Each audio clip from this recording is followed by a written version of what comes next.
So welcome, everybody, to the very first ever Economy of Francesco Incubator Demo Day.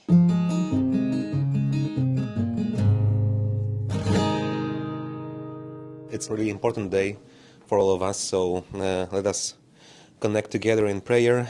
Let us pray for this time, that it will be fruitful for us, for all the people that we will meet in the future. And let us pray with the prayer that is connecting people all over the world, millions of people. Let us pray with the words that Jesus taught us. Our Father, who art in heaven, hallowed be thy name. Thy kingdom come, thy will be done, on earth as it is in heaven. Give us this day our daily bread, and forgive us our trespasses, as we forgive those who trespass against us. And lead us not into temptation, but deliver us from evil. May Almighty God bless you, the Father and the Son and the Holy Spirit.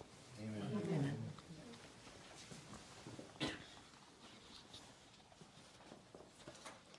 Thank you, Father.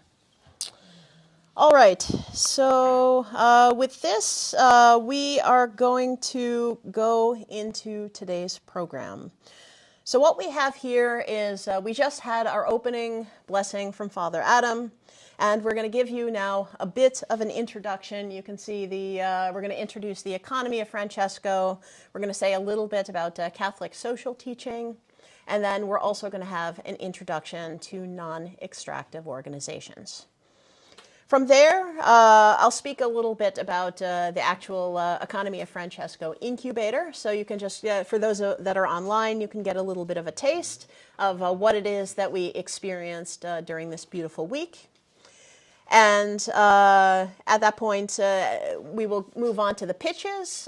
We have, well, I would say roughly a dozen people who are going to be speaking about what it is that they're working on. We also have a few people who will be sharing their projects. And we'll also allow everyone here an opportunity to provide feedback to those participants so you can basically help them on their way.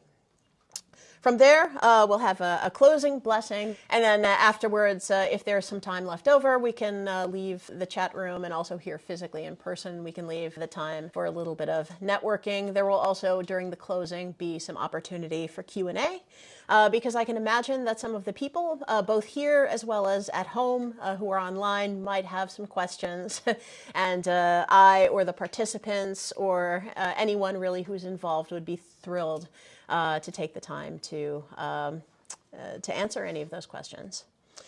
So wonderful. So with that, I think we're going to get started with a bit about the Economy of Francesco. And with this, I would like to hand things over to Maria Virginia. Thank you, Melanie. Welcome, everyone. So, what is the Economy of Francesco? For those that are new to the Economy of Francesco, the Economy of Francesco was an invitation from Pope Francis. Pope Francis wrote a letter the 1st of May of 2019, inviting young people, entrepreneurs, change makers, and academics to come together to Assisi in Italy to think in an economy and to create an economy with a new soul and a new life. This is what brought us together. More than 3,000 people in different countries around the world replied to this call, to this invitation. And as many of us know, in the times of 2019 and 2020, this event couldn't happen because of COVID. So instead, what happened was an ongoing process. So what we did in the Economy of Francesco was organizing ourselves in 12 villages, which are thematic groups that combine two words that usually are not together in the traditional way of the economy. These are 12 villages. Some of them are vocation and profit, policies for happiness, energy and poverty, and agriculture and justice, and other villages. This was done in a global level, so a lot of the people from the different countries started meeting in online meetings. And each village had its own charisma depending on the topics that were brought. Mine personally was the Agriculture and Justice Village, and the way we organized each other was in 4 streams of work. So a lot of the young people from different countries, but organizing in 4 lines of work. That was research, projects, local projects in territories, webinars, so organizing a lot of online meetings, inviting speakers that could bring a light on justice in agriculture, and startups, which were creating startups that mitigate injustices in agriculture. This was our case, but also like other villages working in different papers, in different methodologies, and doing a lot of community creation, because what we believe in the economy of Francesco is that the new economy, or an economy where a new life, comes with new relationships. So first of all, we are friends and we are a community, and then we work together to respond to this call of Pope Francis. Also, like a part of the villages, slowly when COVID was transitioning into a more open reality, economy of Francesco started meeting in hubs, in local groups in the different territories. Right now in the incubator, we are part of this is in the hub Croatia, but also there was a hub Spain, hub Argentina, and also regional, like hub Latin America in our case. All these local hubs also creating projects, but that are more locally for the realities. So these were in collaboration with the universities in some cases, with different companies, with different dioceses, and bringing together the people in the room. Like in all of these initiatives, always this response of the initial call of Pope Francis of the come together, of the encounter, was always very, very present. And this work was organized in villages, in hubs, but also other global experiences which are transversal to all the villages, like the Economy of Francesco School that started since the beginning, when each year, this is an online school that is open for everyone that wants to join. Every year there is a different line or different topic that guides all the encounters. And then we meet online every month or every other month. This year is around the Pilgrims of Change, because this year we are, the first event was supposed to be in 2020 and we are in 2025. So we are walking through the steps and the different messages that our mentor, Pope Francis, was giving to us. It's also important to share with you that also this meeting in Assisi happened in 2022. We met for 3 days in Assisi, organizing villages and also around different topics. We had special speakers that were sharing with us, as well as this was an ongoing process, a lot of the members of the Economy of Francesco also sharing the things that were created. We had a moment with Pope Francis that 8 young people were able to share some of these projects to the Holy Father, and to Pope Francis, and receive his short feedback after that.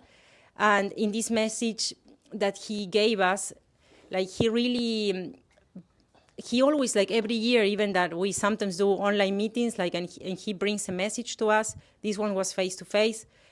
He always like give us an impulse and a new message to carry, and something that was very present during this time, or that touched me a lot personally. What does he brought the topic that the reality is bigger than the ideas, and that we are called to always work in things that come from the reality and that start simple, which is very aligned with what we've been doing this week with the incubator. As part of this meeting in Assisi, we also work in villages, I was sharing before, and we work in a final statement. So each village work on a document on what is, for us, the principles, in our case, of agriculture and justice. So we brought this document working with all the young people together, so it was like very like a bottom-up document, because people from different countries. And then we were able to share this with Pope Francis. And then as a closing, we signed a manifesto that is available and is one page, which has all the main principles that the economy of Francesco stands for. So this is very important because each of us, of course, after the initial letter of Pope Francis, was invited to sign this manifesto. And the young person in the room was the one that represented all of us and signed that together with Pope Francis. So after the event, of course, the process continued. It continued in the villages, it continued in the hubs, it continued in the schools, the EOF school, and much more initiatives that are happening. It was also as part of the process that at some point we were called to move from a movement or something that started from event to a lot of a big community into a foundation. Last year in September, after a process of evaluation, the Economy of Francesco Foundation was created. This foundation is based in Assisi, and the person leading the foundation is the Bishop of Assisi, who was, since the founding moment of the Economy of Francesco, very present in our work.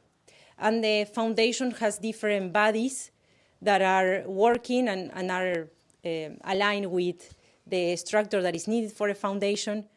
The Economy of Francesco has a staff, like a team that is supporting in line with all the activities, like supporting with a lot of activities that are needed, like communication, bringing people together, organizing these events. There is also a body of more like a scientific committee, like working on all the academics concepts that we stand for as Economy of Francesco. There is also like a group of young people representing the community. And we are very much learning from this process, but really the foundation came to support the community grow bigger and bigger. And the last thing that I want to share with you is that this year there will be another global event that will be face-to-face. It will be in a physical location, which is in Rome, in Castel Gandolfo.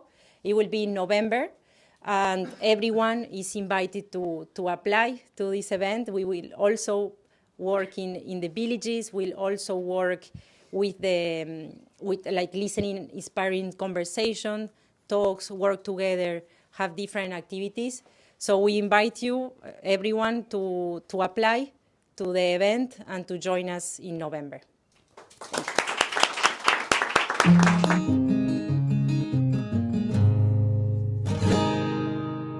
Yeah, my name is Bruno Petrušić. I'm a member of the Business in Transition Village of the Economy of Francesco and one of the 3 coordinators of Croatian National Hub of the Economy of Francesco. By profession, I'm a theologian. So yeah, we do like to speak about anything. And I would like to share just a few ideas and thoughts about Catholic social teaching, for which many people think that it's the best kept secret that we in the church like holding for ourselves, and actually keeping it secret not just from the outside world, from secular world or progressive world, but also we are keeping it as a secret to our fellows Christians and Catholics within the church. The reason is this because people are not willing to learn, to read documents, official documents of the popes, of the church, and that's why they are unfamiliar with the term and with the content. Here I shared the idea a few days ago that we can understand the Catholic social teaching as an answer provided by the church for herself and for the world, answer for the global crisis, social crisis, financial crisis, ecological crisis, because the church has a really, really long experience. She is really wise, and she can offer maybe solution for some problems.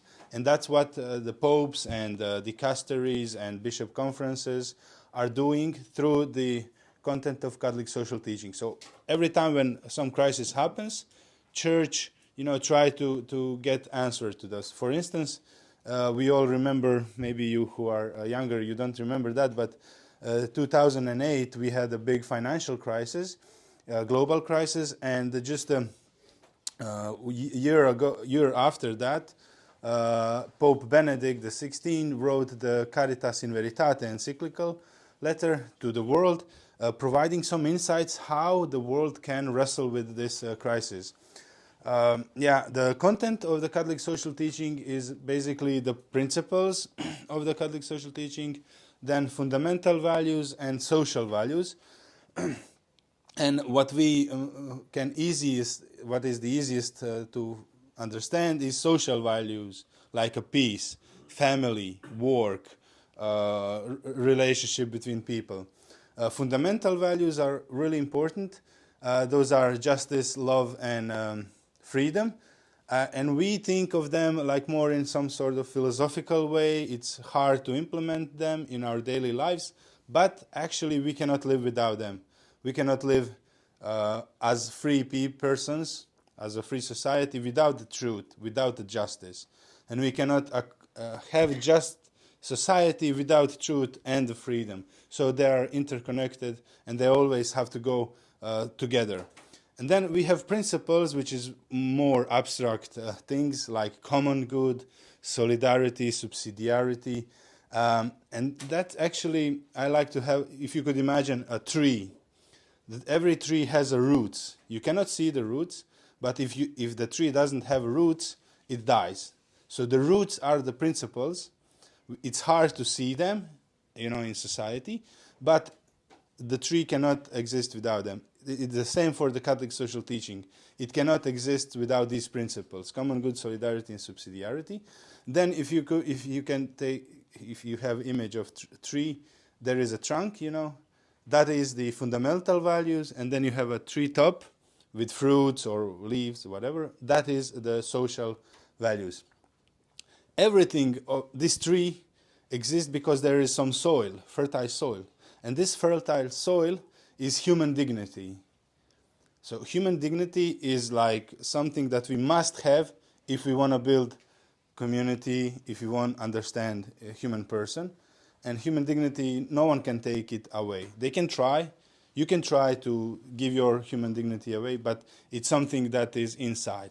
And in the Catholic theology, we think on human dignity as a thing that is connected with the idea of imago Dei. It means that every human person is created on the image of God. Okay, so that's basically the content. This content is then written in a social encyclicals, as I said, from the popes or from the dicastery or from bishop conferences or from bishop himself. And it is our job, and we do it lazy because people are not familiar with the Catholic social teaching. It is our job as theologians to spread the word about the Catholic social teaching, and that's why I'm really, really happy to have this event, even this online event, where we combined Catholic social teaching, economy of Francesco, non-extractive organization, so we can work together. As Pope Francis wanted us when he asked us to join on this journey for the economy of Francesco, for better economy, he said we need to work together, we need to walk together, and in this journey many good things can happen. And that's his idea about fratelli tutti, we are all brothers and sisters because we have God for our Father, as we prayed at the beginning of this online event. So I think that would sum up the ideas from the Catholic social teaching. If anyone is interested more about this topic, please feel free to contact me or your closest theologians around, or just go to web and search for the books, articles. It really can enrich your life, it can enrich your business, it can enrich your relationship with other people, with yourself, and with God. That would be all. Thank you. So, all right, from here, I would like to give a little bit of an introduction to the concept of non-extractive organizations. So when we talk about non-extractive, what is it actually that we are referring to? we're not talking about resource extraction specifically. So I don't mean gas, oil, natural resources necessarily when we speak about non-extractive. What we're talking about is financial extraction. In other words, usury. So usury is essentially using money to breed more money, and it is prohibited in all three major Abrahamic world religions, right? So, of course, in Christianity, we have the parable of Jesus and the money changers and how he flipped the tables in the temple district because they were using basically money to breed more money, right? So that's a perfectly good example of, of usury. Usury also very frequently is defined also as things like predatory interest. It's also part of the reason why, for example, in Islam, right, they have similar concepts with Islamic banking, Sharia finance, right, and they too are basically trying to come up with a form of banking that is reducing interest rates down to either something very low or ideally essentially zero. Same thing also with Judaism. So basically we also have, there's also in Judaism a prohibition against usury. Of course, historically speaking, the Jews were very frequently put into positions of finance by those in charge. But if you actually dig deep to the core of the religion, you'll find that it is the same there as well. So when we talk then about non-extractive organizations, what we're talking about is building businesses, organizations, financial institutions without usury. And it's not always immediately evident how to do this, right? And a lot of it really comes down to governance structures. It's really asking the question then on a governance level, on a legal level, how is it that we can lock the value of a company inside the company to ensure that cash is not leaking out in excess of middle-class salaries and a pension, right? Because business is, of course, essential to society, just as capitalism, of course, is essential, right? And we also are, we need to create, we need markets, we need buying and selling, we need level playing fields, and yet, at the same time, we're also trying to ensure that there isn't economic inequality, and we're really trying to look out also for the poor. We're trying to look out for our planet and for our ecology and for people, also workers, right? So in that sense, non-extractive organizations is really trying to get at the heart of, if the love of money is the root of all evil, then how do we take that root of all evil out of our business and out of our finance? So, of course, it's a lot to think about. And really what we're teaching at this incubator is to get entrepreneurs to think about entrepreneurship as a vocation. And of course, in Catholicism, the word vocation has a very specific meaning. Most of the time when we're talking about vocations, we're usually talking about religious vocations, such as becoming a monk or a nun or a priest, right? Or even a consecrated single person, right? But you can actually conceive of the word vocation far broader. I mean, really, the root of the heart of vocation is, of course, calling. So basically, any kind of thing, any kind of work that you feel called to can be a vocation. So why not entrepreneurship, right? So yeah, if it's a vocation, then how is it as entrepreneurs are we formed for this vocation? And in this, I take some inspiration in Pope Francis. Of course, Pope Francis gave us the original call, for the economy of Francesco. And of course, now we're also extremely pleased and extremely grateful for the new Pope Leo the 14th. Of course, he also fills us with hope and optimism, of course, given the rich legacy of Pope Leo XIII. And of course, for us and Catholic social teaching being such an important part of what we're doing here, we also trust, that we'll be continuing this legacy of Catholic social teaching during the upcoming period of time. But that being said, it's good to think about Pope Francis. I mean, nobody probably really knew exactly who he was. But one thing that we did know about Pope Francis is that deeply through and through, Pope Francis was a Jesuit. And the interesting thing about Jesuits is they are practitioners of something that is called Ignatian spirituality.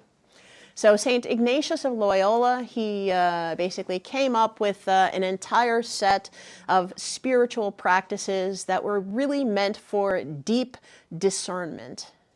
That's really something that the Jesuits specialize in and excel at. And it just so happens that that process of discernment, that also is very useful for the kinds of qualities also that entrepreneurs need in the course of building those businesses. So then, considering, of course, then this Ignatian spirituality, if you ask Jesuits a bit about what they think and what they believe, part of it, of course, is seeing God in all things, and this can be in businesses, this can be in markets, this could be in customers, it could be in anything really, right? But another thing that they talk about sometimes is contemplation in action. And that's really beautiful because when we think about contemplation, we might think about monks or nuns in a cloister. Of course, that's one way that one can be contemplative, but also one can be actively contemplative in walking through life, being aware, being conscious, listening outside, but also inside. Right? So with that, I would like to just investigate the topic of contemplative entrepreneurship.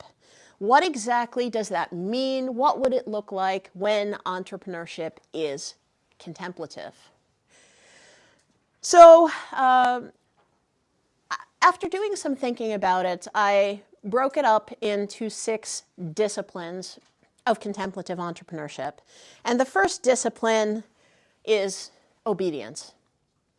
Of course, obedience also being one of the 3 vows that is also typically professed by religious. Their vows typically are obedience, poverty, and chastity. Not all of these vows are necessarily appropriate for entrepreneurs, but I think we can also take some inspiration in some of them.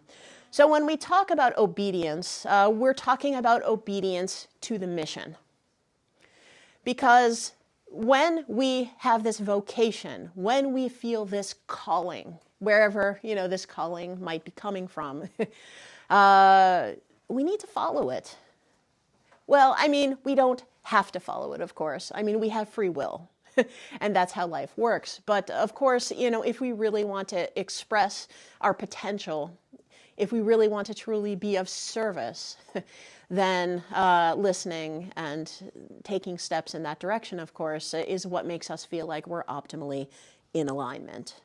So, and oftentimes, also as leaders, we think sometimes that we know better. Sometimes also we just feel like we're getting headwinds. Life is pushing against us. Maybe our business idea isn't really working. And sometimes the best thing we can do, as entrepreneurs, we just want to push through things. And yet sometimes part of being obedient is understanding that the best thing that we can do at such moments is just to surrender. And this too is part of entrepreneurship, right? And it could be, understanding for the first time that maybe that product market fit isn't exactly what we thought it was going to be, and maybe we need to pivot instead of persevere, right? But just understanding that when we hear things interiorly that maybe something isn't sitting quite right, or exteriorly just understanding that that brilliant idea that we had maybe isn't landing quite the way we thought. Just continuing to hold on to our North Star and keep taking steps in the direction, following that voice, following that feeling that we're getting, following that call. The second discipline of contemplative entrepreneurship is poverty. And of course, most people are going to hear this and they're going to think, yeah, okay, I'm out, right? Because isn't that why we're starting businesses, right? Just to make money, to, come on, show me the money, to get rich. And yet, if we want to create businesses that are non-extractive, that have financial incentives that are deeply realigned, it means that we need to let go of our idols. And these idols include money. It includes fame, right? Status, these kinds of things. And in particular with non-extractive organizations, really at the core, at the key, at the heart of it is non-extractive governance structures. And this can include topics like steward ownership.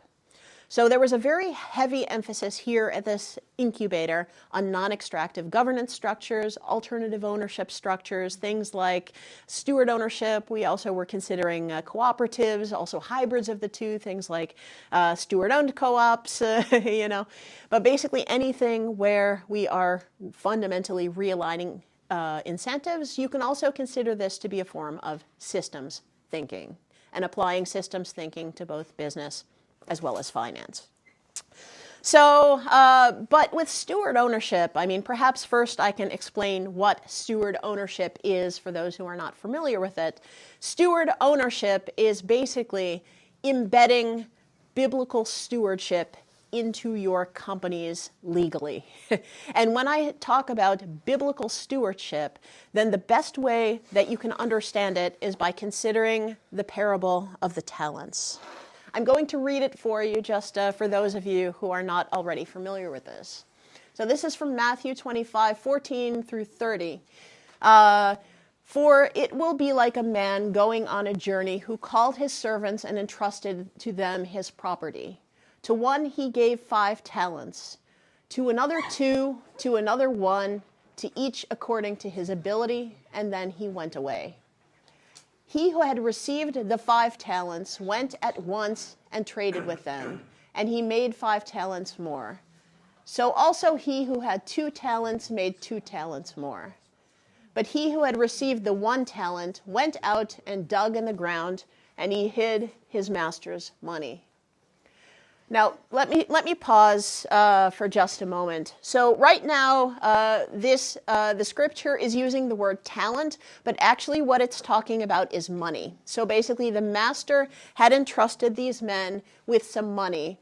So basically, one man received 5 amounts of money, one received 2, and one received 1 amount of money. So one man basically took that money, dug a hole in the ground, and hid it. And the other 2 had invested it. So let's continue with reading this. Now, after a long time, the master of those servants came and settled accounts with them. And he who had received the 5 talents came forward, bringing 5 talents more, saying, Master, you delivered to me 5 talents. Here I have made 5 talents more. His master said to him, well done, good and faithful servant. You have been faithful over a little. I will set you over much. Enter into the joy of your master. He also, who had the 2 talents, came forward, saying, Master, you delivered to me 2 talents. Here I have made 2 talents more. And his master said to him, Well done, good and faithful servant. You have been faithful over a little. I will set you over much. Enter into the joy of the master.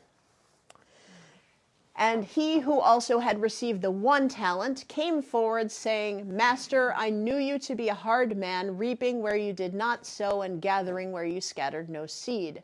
So I was afraid, and I went and hid your talent in the ground. Here you have what is yours. But his master answered to him, You wicked and slothful servant, you knew that I reap where I have not sown and gather where I have scattered no seed. Then you ought to have invested my money with the bankers, and at my coming I should have received what was mine, my own, with interest. So take the talent from him and give it to him who has 10 talents. For everyone who has more will be given, and he will have an abundance. But from the one who has not, even what he has will be taken away.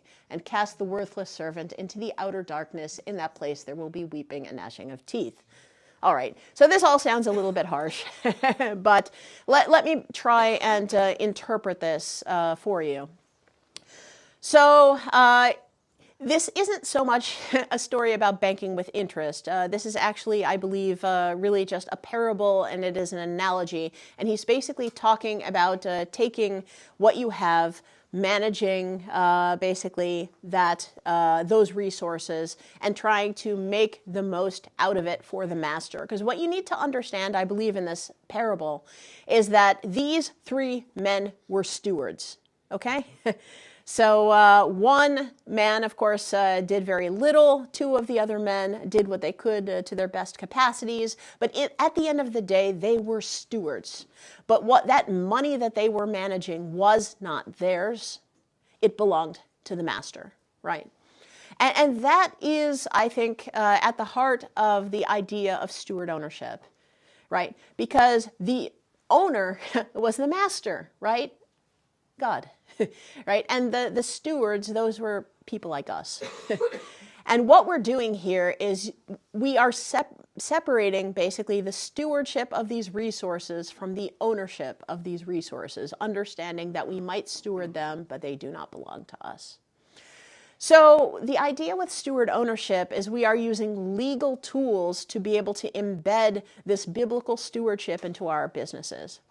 And the way that we do this is by essentially ensuring that anyone who has ownership rights off of basically for a business, in other words, who has profit rights from a business, does not also have stewardship, or in other words, voting rights or governance or operational control over the business.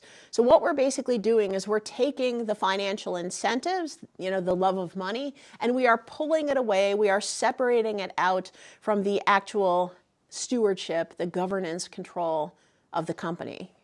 So actually this concept of steward ownership, right? Stewardship, not ownership. This is deeply Christian, this idea. So anyhow, moving back then to the concept of steward ownership, the other aspect of it is what I would call a mission lock. So it's basically ensuring that if you have a mission and purpose-driven business, to ensure that it will stay mission and purpose-driven.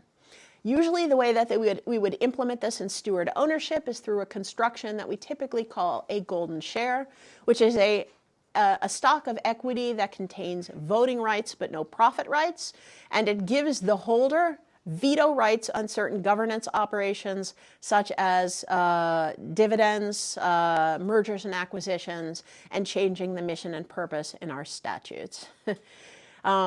Oftentimes, the way that these steward-owned businesses are implemented is that typically they are companies that are owned 100% by a foundation, and then the golden share locks the whole construction in. This more or less can legally ensure that the resources of a company stay inside the company and are reinvested for 100%. That's the idea. And this is basically our best attempt at the moment to try and create financially non-extractive businesses. Is it perfect? No, it's not, but it's basically the best that we have at the moment. We are lobbying for steward ownership legal forms in multiple countries. So Germany was the first. They just got a steward ownership legal form into the coalition accord the second time in the German parliament, which is quite a wonderful step. Also in the Netherlands, we also similarly managed to get a steward ownership legal form positively voted on in our Dutch parliament. This was also basically a joint effort.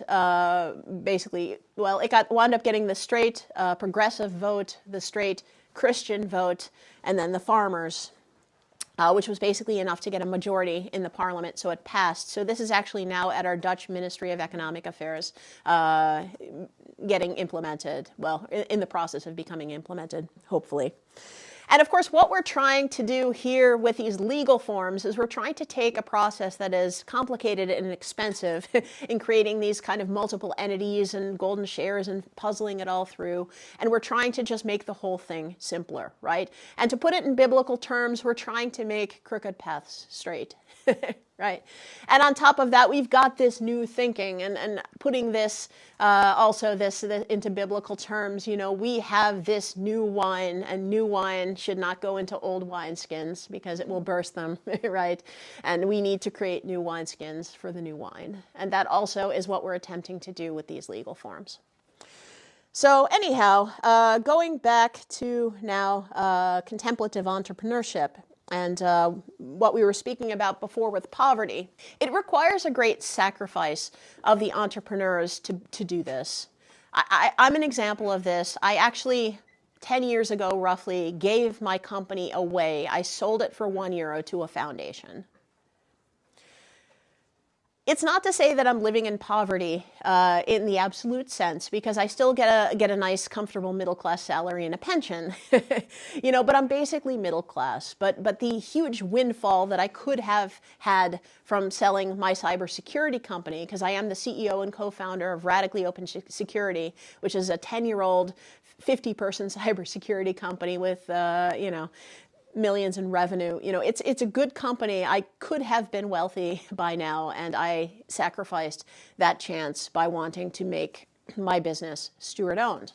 You know, in a way, it's kind of, whether we like it or not, a kind of vow of relative poverty. Of course, we're still earning enough to take care of ourselves, take care of our families, put roofs over our heads, put food on the table, and yet that huge windfall that a lot of people are wanting to start businesses for, that now is out of my reach. I've given it away.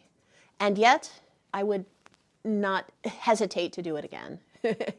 You know, I would not be where I am today if I had not made that decision. And this was a calling. And that's why this also is my vocation, right? So, but not everybody is willing to make these kinds of sacrifices. And it's not just CEOs of companies that can create steward-owned organizations, but also fund managers in the finance industry can do the same, and we must do the same if we also want to make finance for a world and an economy that does not kill. So we'll move on now to the third discipline of contemplative entrepreneurship, and that is temperance. So temperance basically means moderation in all things. Well, I mean, the theologians can correct me if I'm saying anything that's wrong. But this is basically one of the virtues, and it basically just means that we're trying to avoid some extremes. This is kind of difficult to do, I think, for CEOs, avoiding extremes, right? Because on the one hand, you know, we are leaders. And because we are leaders, you know, we're used to being up in the front, and we're used to being on stage, and we're used to having our big egos and, you know, having to manage a lot of people. And yet the same qualities that make us good leaders sometimes make us really bad managers. You know, and some, you know, sometimes as CEOs, we lose our temper, right? Or we just, you know, things happen and it's just very difficult emotionally, you know, to be able to control ourselves and to be able to do the right thing. And yet this kind of character development, we have no choice. Because if we don't do these things, then we will mess up our businesses also, and we will hurt people, and we will hurt the business, right? And it's always something I've struggled with personally, right? I mean, I'm a techie, so I mean, generally my motto is sort of like, you know, technology is easy, people are hard, right?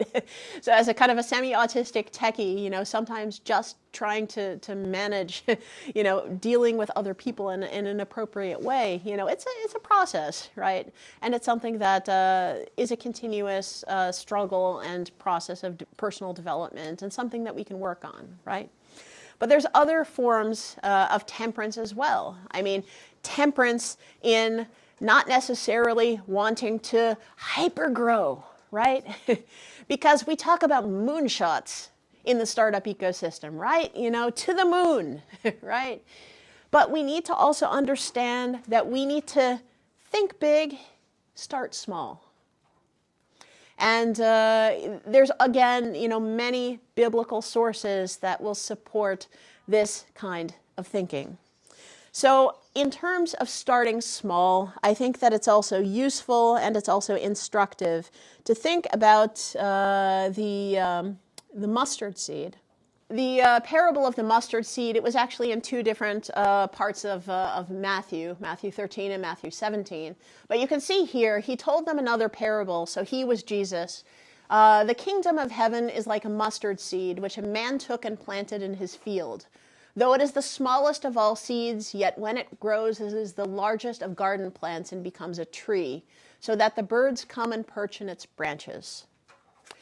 And then the second time, he also says, he replied, because you have so little faith, truly I tell you, if you have faith as small as a mustard seed, you can say to this mountain, move from here to there, and it will move. Nothing will be impossible for you. So that's interesting, right? I mean, Jesus is saying that something so small, faith in something so small can move mountains. And yet, Silicon Valley tells us we need mega amounts of investment and absolute hyper growth so we can corner the market, right? So we can disrupt industries. And we need to be asking the question, do we really want to be disrupting? Do we really want to be dominating? Do we really want to be taking over? We don't have to. Temperance. It's okay. And it's the same thing also in thinking about growth, right?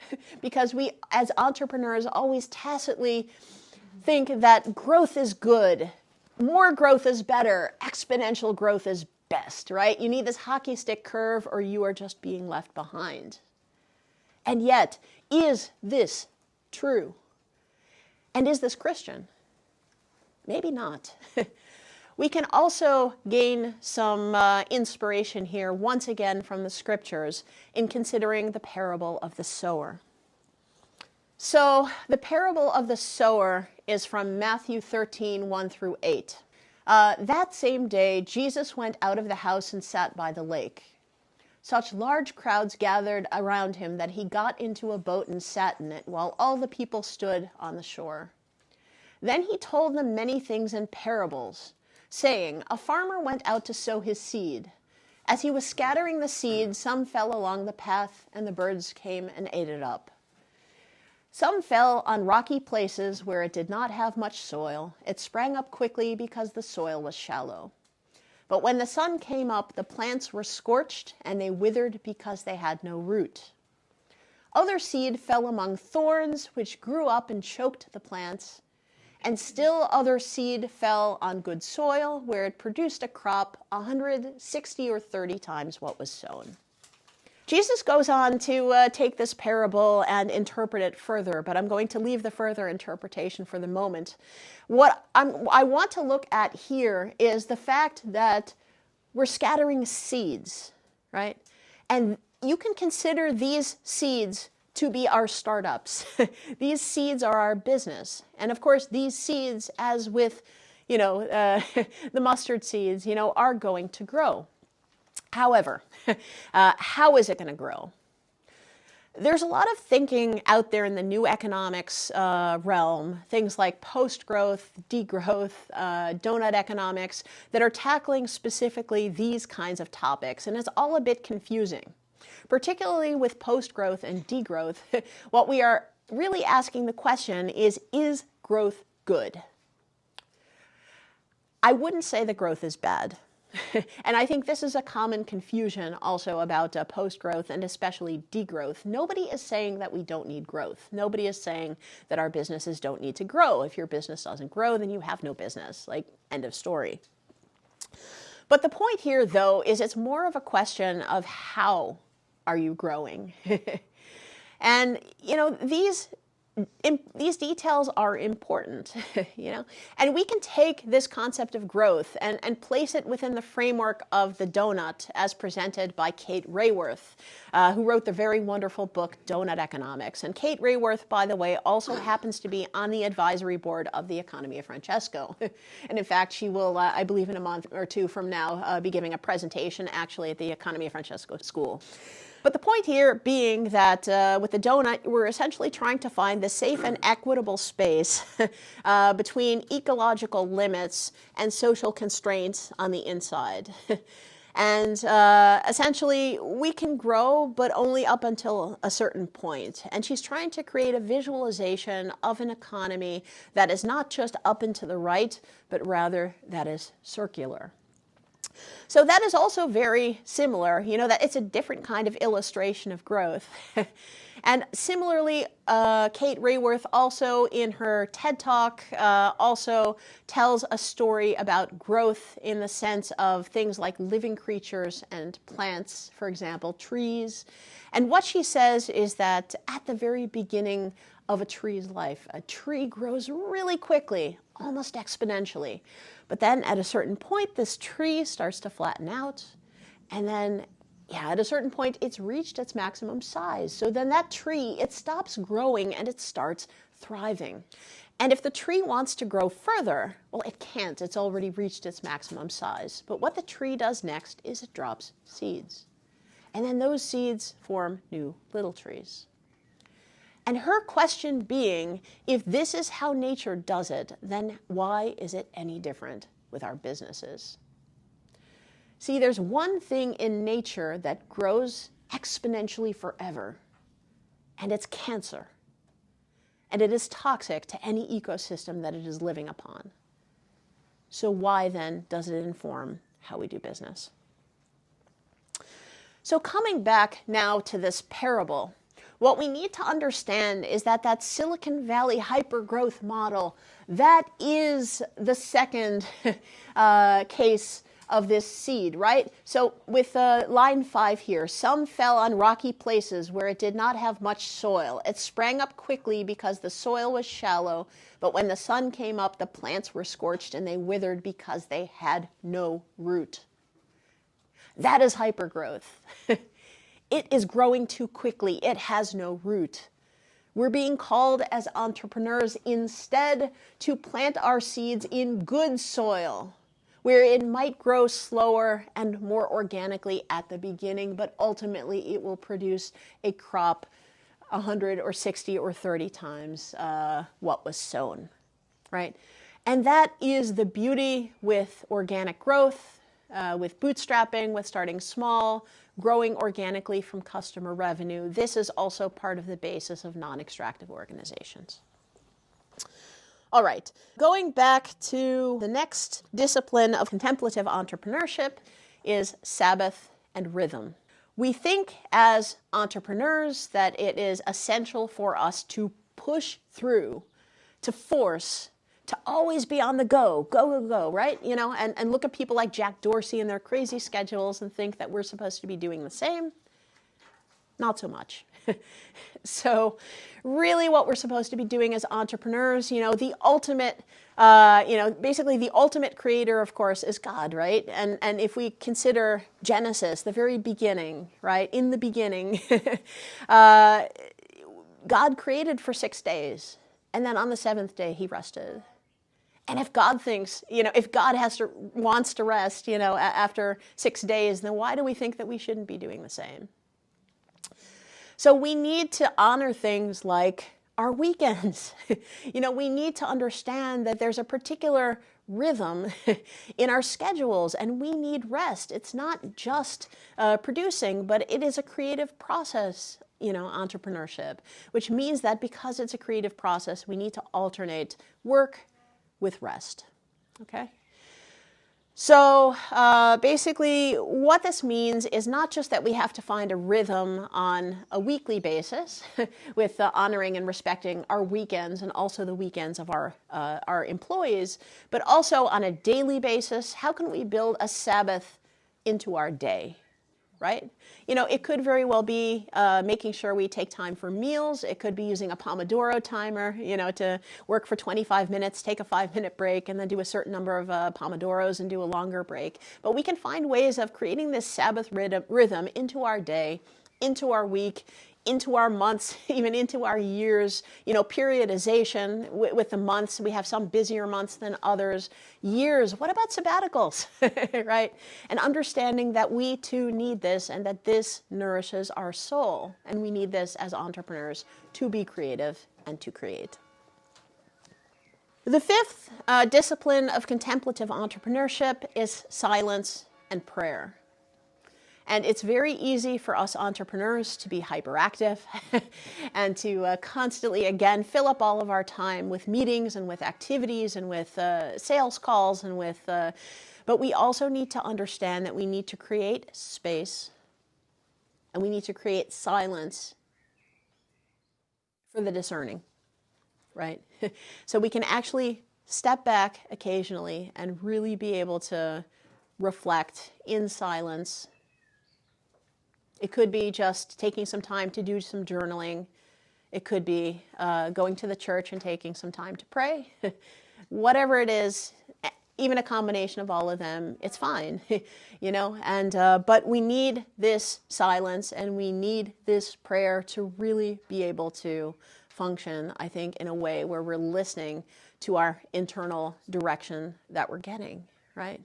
And look, when I say prayer, I understand that not everybody is part of an organized religion, and that's totally fine. You don't have to necessarily pray to anyone specific. You know, whether to you it's God or it's Jesus or it's the universe or it is just to whatever or nothing at all. You know, that's completely up to you. And I really have not very many strong opinions about it.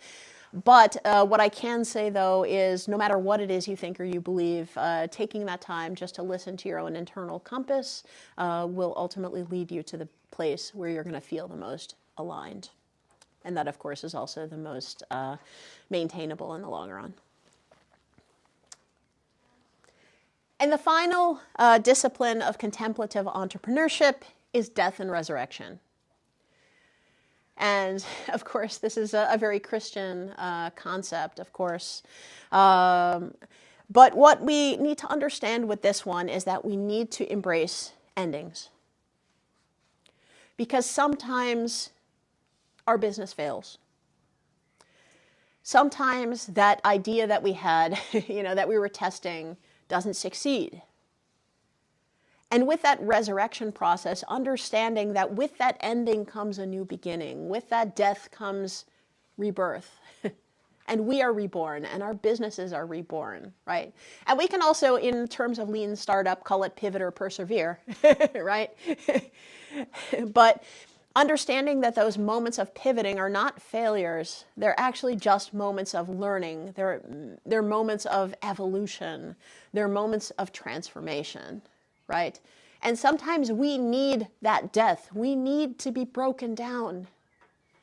Right? It's like a butterfly and how it, you know, how that caterpillar has to go through this painful process of deconstruction to ultimately be able to push outside of its own skin to grow its wings to be able to fly. And that is the case with all of us.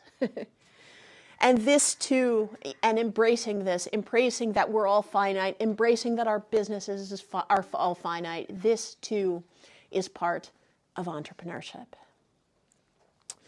So with these 6 disciplines of contemplative entrepreneurship, I hope that it can provide a kind of formation path for the vocation of entrepreneurship. And of course, this is just my own vision on things, and of course, it's very open to interpretation, and I hope that many of you can contribute to this dialogue. But I think those of you also who are familiar with my old work of post-growth entrepreneurship will not be surprised actually by any of this, except for perhaps the Christian undertones. But look, the point that I'm really trying to make here is that all of this stuff is aligned. All of this stuff is complementary. We need all of us to be doing this regardless of what we believe, and we need to not allow beliefs or polarization or political standpoints to stop us. And we, just as we're doing this week in this incubator, we need to bring people together of different backgrounds, of different belief systems, and we all can walk this path together, and we all can become formed for this vocation. All right. So with this, I've been talking for a while, so I would like to move on to the next thing.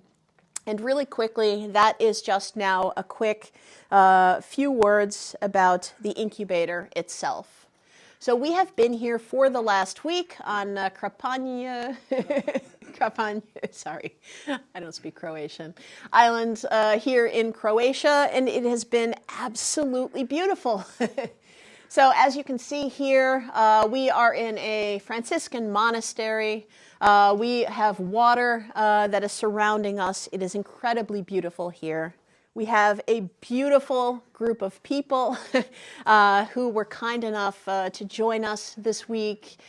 We've been, I would say, roughly between 15-ish people who joined us, which is basically a fully fledged cohort, and this has been such a privilege, and this has been such a joy. We've had a number of different instructors. In fact, we have had 14 in particular. The vast majority of them were recorded, which means also these recordings later on with some editing will also be put online just so we can share some of our experiences and our learnings with the rest of you, also including those of you at home. But of course, with this learning, we were also here to work. So you can see here that all of our founders, they've been working on business model canvases. You can see that we have had sessions outside, check-ins, check-outs, brainstorm sessions, group work, presentation and pitch training, different aspects throughout this week where we were working on developing and forming ourselves. You can also see the bookshelf here, which is combining both Christian topics as well as donut economics and crossing the chasm and other kinds of business topics. So again, we're kind of like mixing things up here. There was also a strong sense, of course, of Catholic spirituality permeating this whole week. We have been so privileged to have actually 3 priests here this week, 2 of whom are here, of course, for this demo day. We've had daily mass, we had a rosary walk, we've had Eucharistic adoration, we've also had much joyous singing, which we'll have in a minute here. So that has been really wonderful. And on top of that, we also have, just in general, it's just been a really wonderful group. And this influence has really helped to mix both the rationality with the spirituality, helping us to be whole people and whole individuals for this week.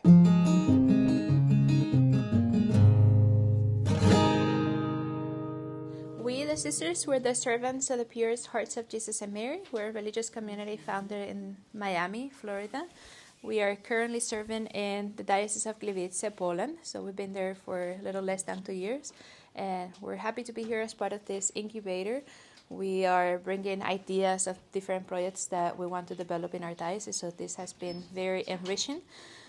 Learning new tools and new methods how to implement our Catholic heritage and the treasure of our faith into business models that are sustainable and that have an impact for our society at large. So thank you so much. And we're joining here as well, joined by Carol. If you want to introduce yourself. I think I introduced myself a bit more later, but hi, Carol, representing Amsterdam here. Very good. And so now we just want to lead you into a song and maybe also a little time of prayer and reflection.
Amazing. So great. So we're going to continue now with other people. First, we're just going to start with a few experience stories from participants this week about how they experienced things, and then after that, we will get started with the participant pitches. So first, we're going to start with Carol Tarr. So please come up and join us. Perhaps you can be kind enough just to share a few reflections. And Carol, by the way, is absolutely amazing. She is involved with sustainable finance and also with the Francesco Collaborative. So,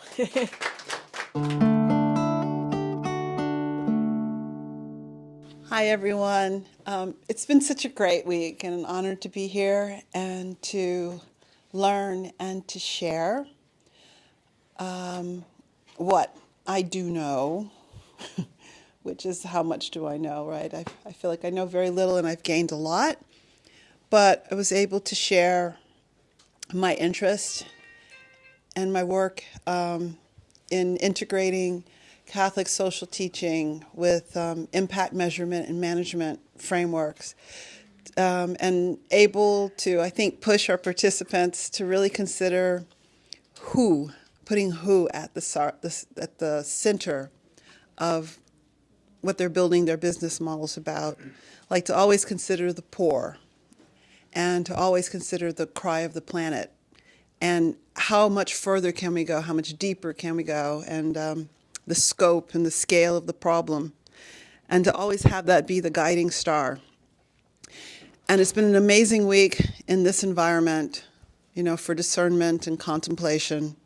And there's been space to do that in ways that I haven't found anywhere else.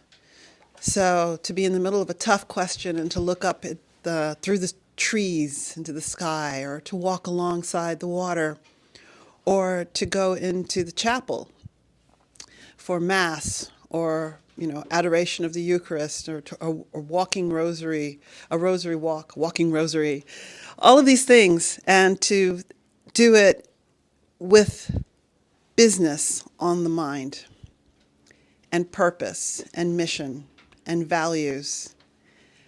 And I've been really honored to be able to, have these conversations and to really just elevate the discourse around business models and the integration of faith and the impact measurement and management that's necessary. Because I always say, if you're not measuring for your impact, it's probably negative. I got that from a really wise woman in Amsterdam. So, it's been a great week, and I would fully encourage anyone who has the opportunity to join to do so. Thanks.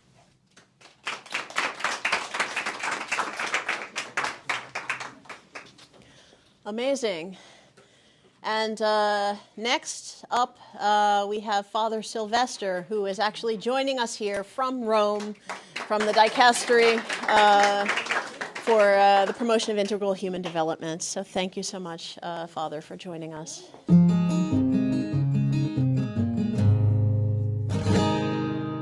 It has been an interesting experience getting to learn from a group of entrepreneurs like you people.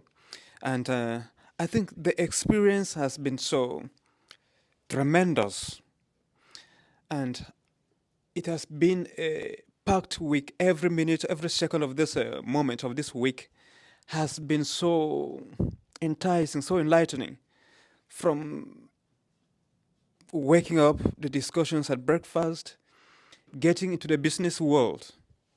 And I must commend the effort of the organizers and the interveners. Even maybe those who don't have an idea about business are living from here with such impact, and I believe we are going to do great things. Learning such business activities tied to positive moral principles, and it is so enlightening and so wonderful.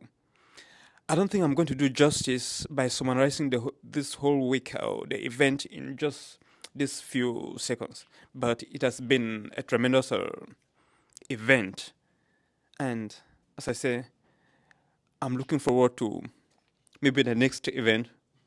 Yeah. Thank you so much. Thank you.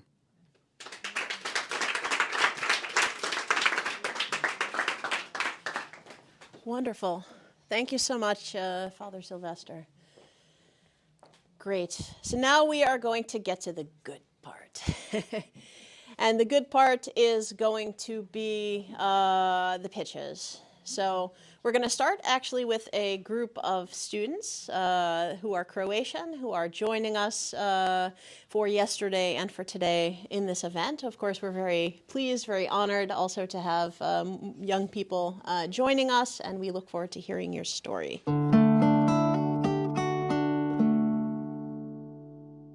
Hello everyone, my name is Tina Buzov. I'm coming from small town in Croatia, Drniš, and I'm going to present you the project we did with our school, with our secondary school, Ivan Meštrović Drniš, with our teacher Martina Jerković. The economy of Francesco, wooden souvenirs for sustainable tourism. This is the poster made by my teacher, drveni suveniri za održivi turizam.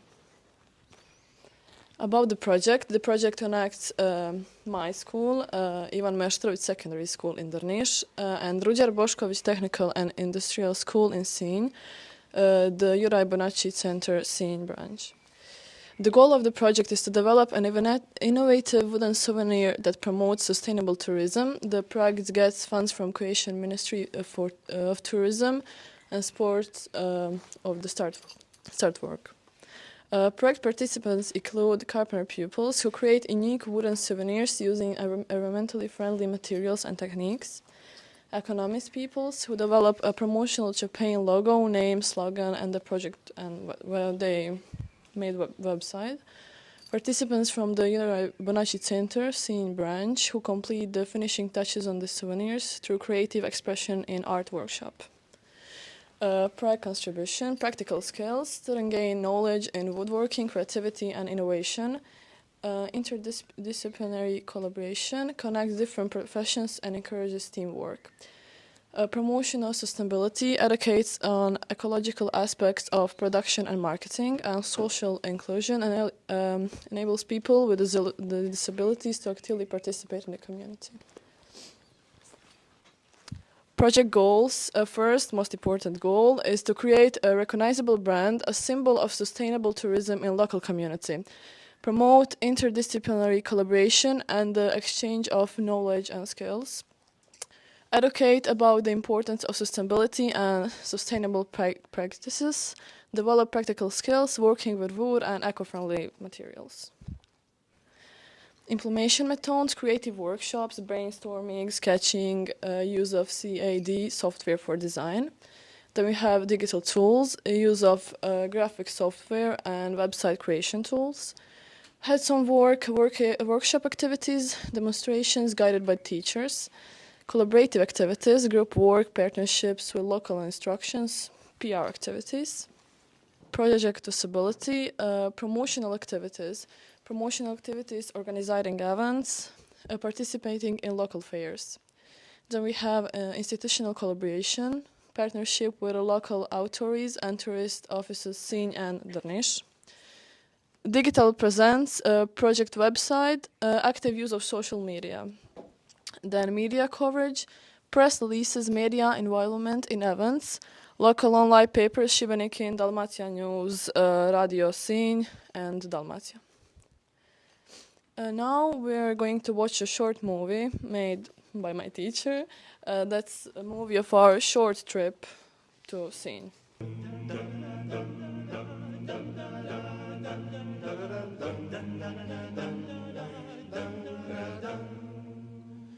Sadinare potekla, bistra voda studena, pa se poljem razlila cetina.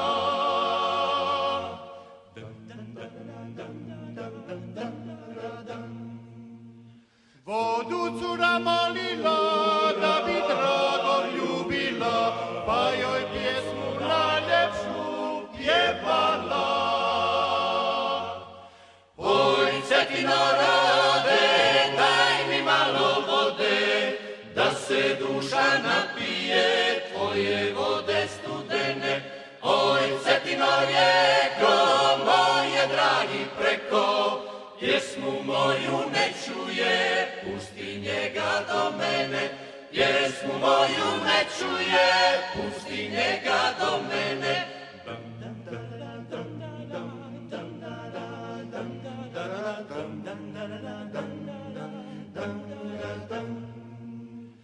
Sa Dinare potekla bistra voda studena, pa se poljem razlila Cetina.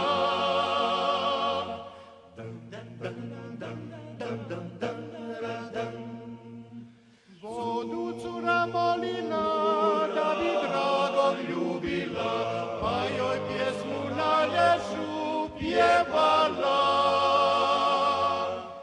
Oj, Cetino rode, daj mi malo vode, da se duša napije tvoje vode studene.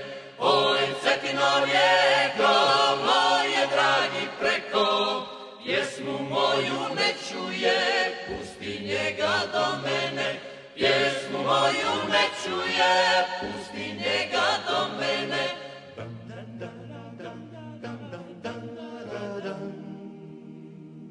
So we were with students from SIN, with people with disabilities. It was a cool experience. And these are measurable results. It's 40 plus students involved from 3 educational institutions, 150 plus visitors at promotional events and fairs, 80% satisfaction rate based on participants and visitor feedback.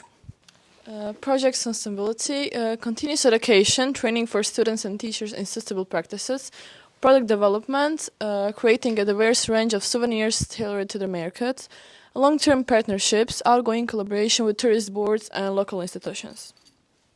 And thank you for your attention.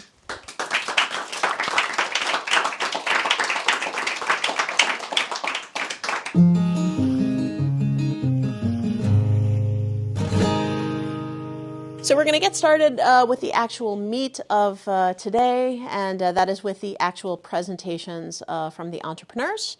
So we have a group of roughly 10 people who are going to be presenting. So I guess then in that case, I will be calling on you, and we will start with Sister Nadielka. Well, just in the beginning real quick, you may think, have you ever been on a pilgrimage? And now you can think, have you ever been to a workshop? And now you can think, and maybe even raise a hand, have you ever been on a pilgrimage and workshop?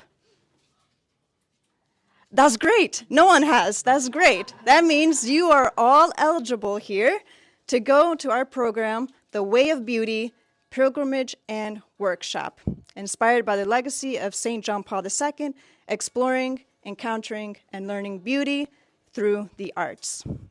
So many times today, we may be lacking the experience of uplifting our souls to the transcendentals of the good, the truth, and the beautiful, right? We may be going through everyday life, missing those small opportunities to have those encounters. And our workshop, our program, will be providing the space for that encounter of your soul to our Lord, God. Now, you may be thinking, okay, well, how will this work? Well, first of all, you all will be staying in a palace. In the Diocese of Gliwice, Poland, we actually have our own palace. And I'm sure all of you at one point in your life wanted to stay in a palace, right? It must have been on a bucket list. And from there, that'll be like our home base. We will be traveling to different places in Poland.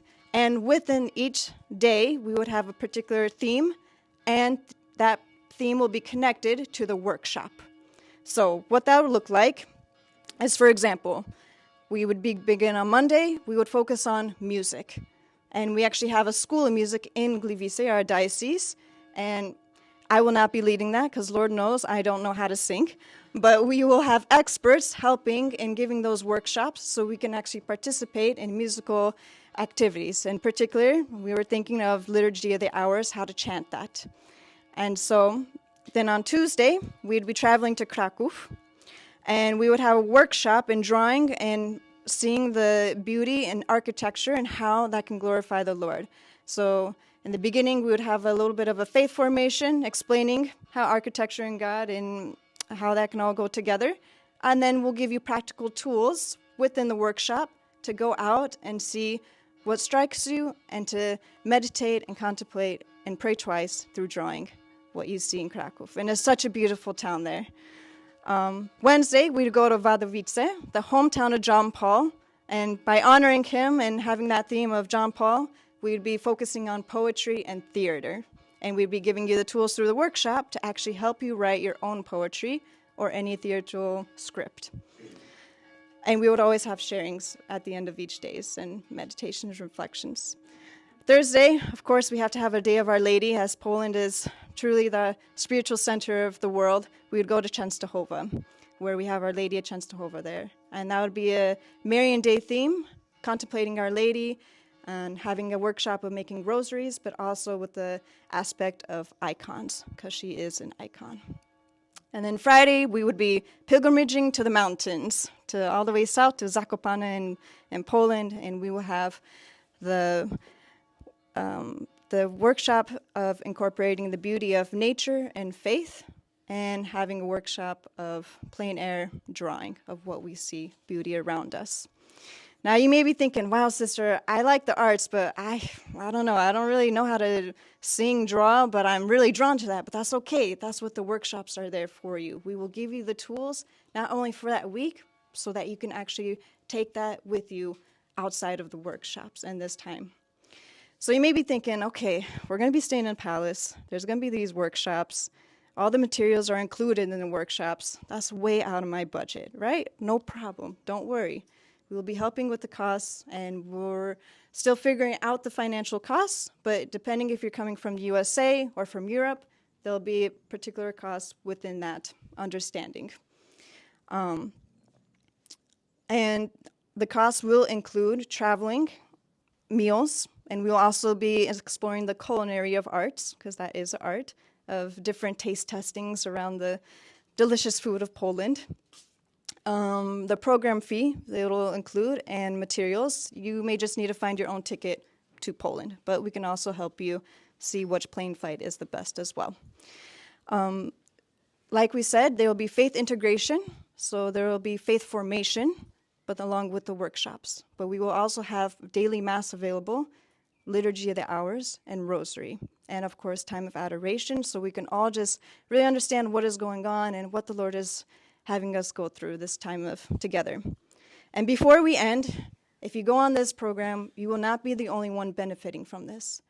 90% of our profits that we make will actually go to all struggling schools who have to close their art departments. Many times in America, if a school is financially unstable, the first department that is shut down, forced to, is the art departments. So within this program, 90% of the profits will go and help those programs. For contact asking, we ask for your contact information if you would like to contribute in any way, if you would like to go, if you're thinking about going, or you may be interested, please just give us your email, contact information. We'll be happy to reach out to you.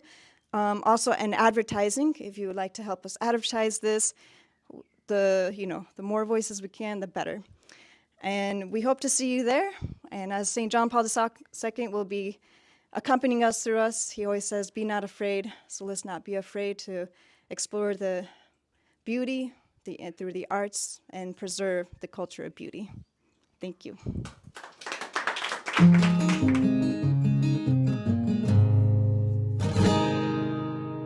So a few months ago, I was as a tourist with my wife in London.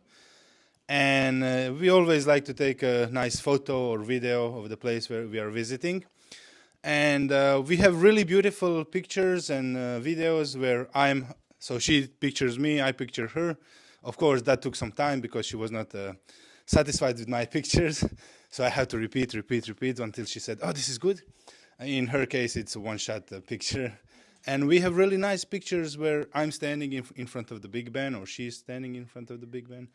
But together, and that's a big problem because, you know, we would ask people walking, can you take a picture? And they were, okay, I'll do that. And so we saw that as a problem. And many people who are in a romantic relationship or marriages, they are traveling together and they won't have nice memories from their journey. And it's often that they struggle, as we did, to get nice pictures, nice video.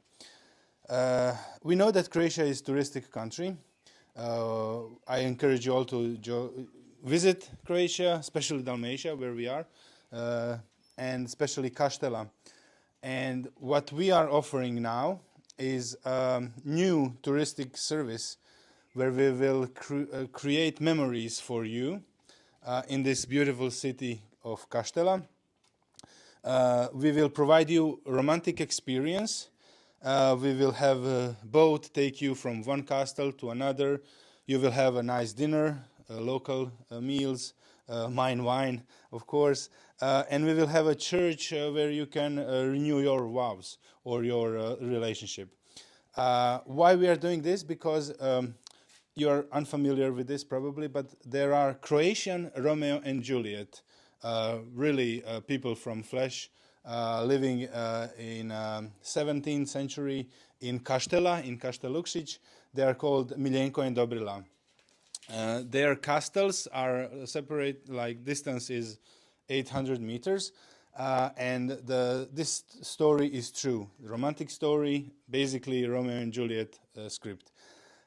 So what we are offering to the tourists who are in romantic relationship there, we are offering them a unique experience. So they will be dressed as middle-aged people with really nice skirts and clothes.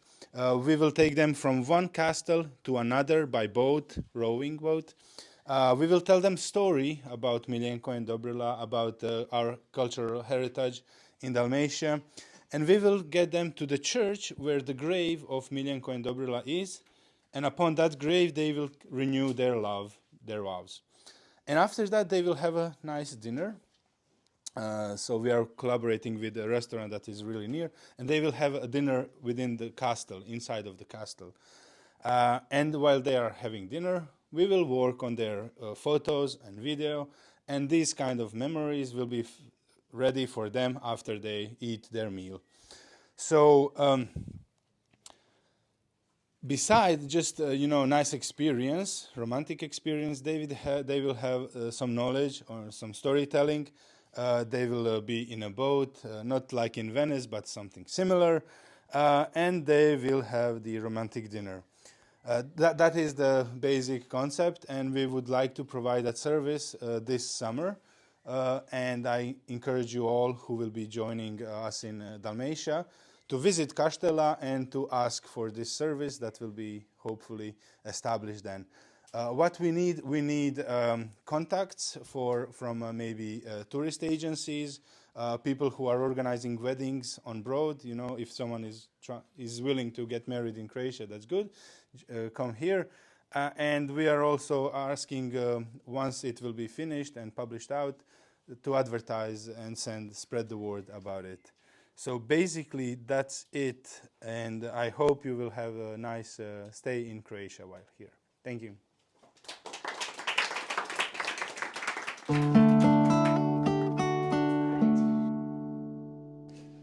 Hello, everybody. I will share some maybe uncomfortable facts with you first. So, do you know or did you know that the money that you put in the bank is actually not your money? It is bank's money, and banks decides what it will do with it. So the only thing that bank has is obligation to return it to you when you ask. But as long as it stays in a bank, it's bank's money. Did you know that if you look what banks does with your money, that it actually does most likely not follow your values and your needs? If we all agree that sustainability is a very important topic and issue, actually sustainability is so important that you cannot negotiate with it. Only 1.5% of global investments in all classes are following all SDGs, so actually compatible with all of the SDGs, Sustainable Development Goals, for those who do not know. Only about 10% of the Sustainable Development Goals that we wanted to achieve till 2030 have been achieved, and we are now in 2025. And as I said, sustainability is not negotiable. You cannot say, oh, I will be 30% sustainable. What does this mean? You are 70% unsustainable. You cannot say, I will be 90% sustainable. You are still unsustainable. And being unsustainable, what does this mean? It means to disappear, to die, to not be there.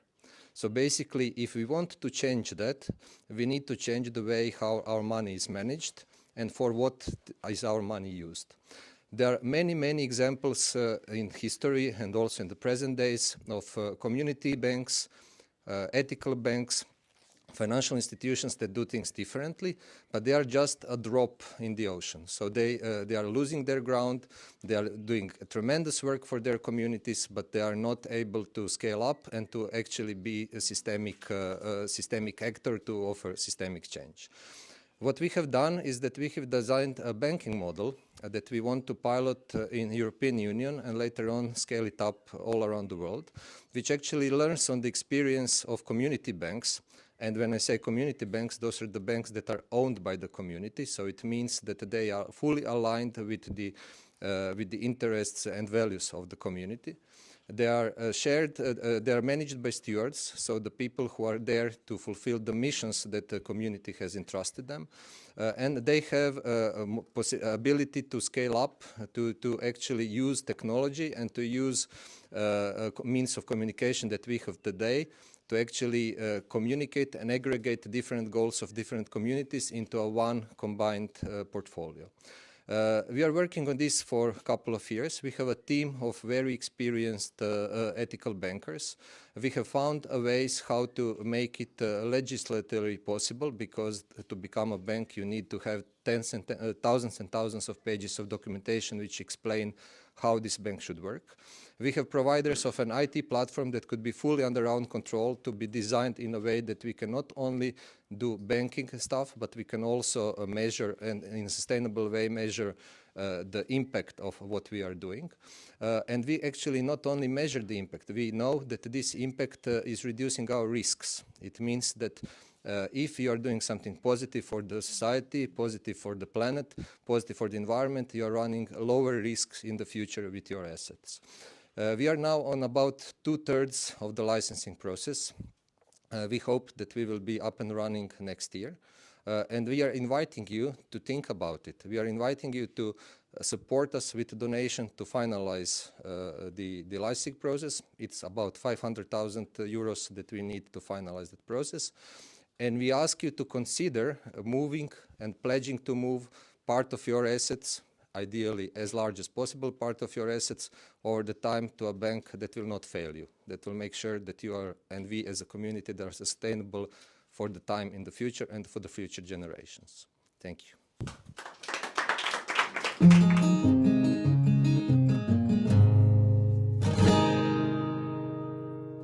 My name is Mirella.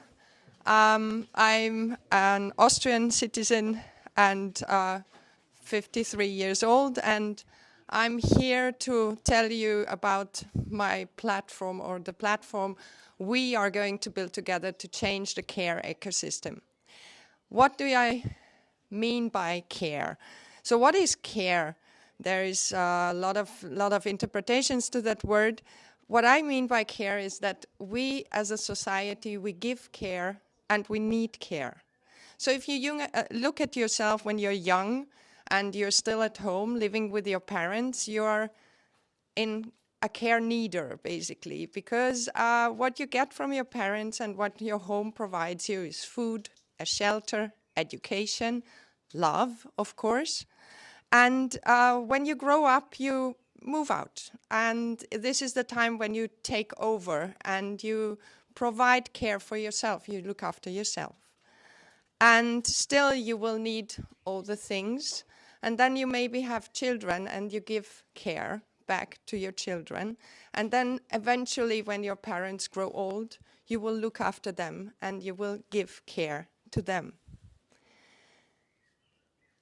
when my parents grew old, I had to realize that the care system we're living in is deeply flawed. It is, my mom had Alzheimer, so we had to take care of her, providing her with food, but also looking after her that she didn't do herself any harm. She didn't harm herself and also others. When you think of an old person who doesn't know much about the environment and still having a driving license, that could go really badly wrong.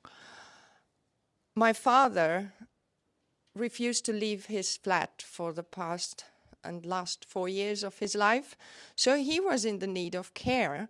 He needed a shopper.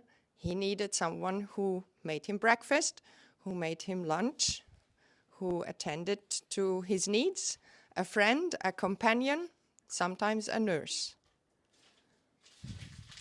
And both cases actually brought us to our limits as a family, and we were looking for help in society, and we didn't find the right fit of help and care that my parents would have needed. So I started to think, what am I going to do when I grow old? If you look at the demographic of Austria, the demographic landscape, you realize that the age of 50 and 50-somethings up to 60 are the largest part of the population. And only half of us have kids. And if you think about housing, that was my next thought. I thought, what do we have and what do we provide? We have housing. So mostly people are set up in their homes. And these homes are very often quite large, and people live there on their own. So old people have the need to stay in housings, in their own houses. They would like to live at home as long as they can. Young people, on the other hand, when they move out, they would like to have their own home, maybe start a career, maybe they're studying, but they cannot afford housing right from the start. Rents are up. And then there is also the case that there are empty flats. But when you look at the old people and the young people, you go like, oh, it's a match. Great, let's put old people and young people together in a flat, and that's the solution. As if it was as easy as that. You know, if you let somebody into your life, it requires trust. And there is, of course, this age gap, and there is, of course, a lack of trust, naturally. So it wouldn't be just a platform that you put up and you have like, hey, I've got a flat, hey, I'm looking for a flat. Basically, that would be Airbnb, so that's there already. But it wouldn't be enough just to have to provide the housing. There needs to be an ingredient to this platform, and that is trust. So I was thinking of how do we actually, what is our position in life, and who are we actually? If you would look at the old people as being your granny or granddad, then maybe you could build some trust to them. And if you looked to the young people and imagined them as your grandchildren, there would also be some connection to that role. So why not build a community where you fill the roles, and you fill the role of the grandchild, or you fill the role of the grandmother, and the community is just meeting up, grandchildren, grandparents, playing board games, going for a walk, talking about their life, talking about their need, and eventually reaching out for help in a community that is known to each other.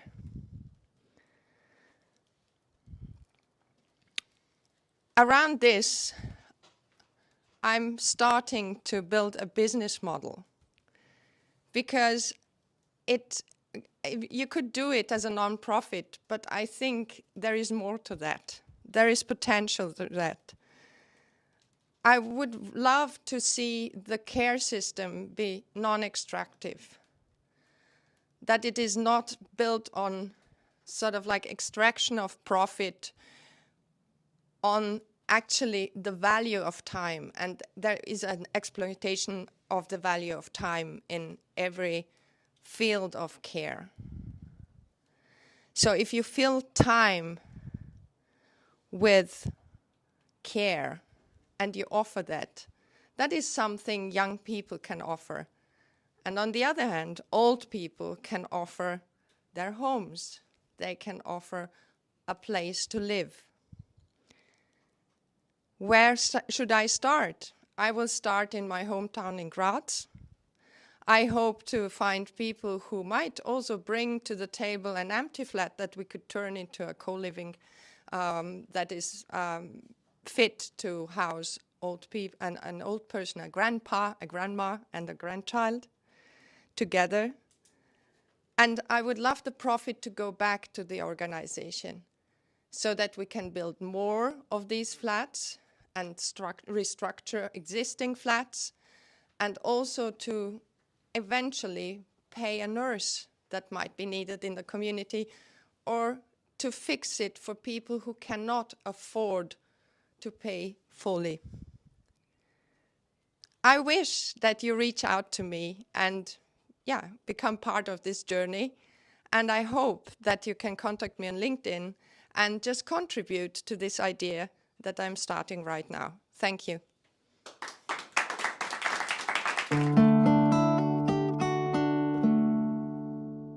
Good afternoon, everybody.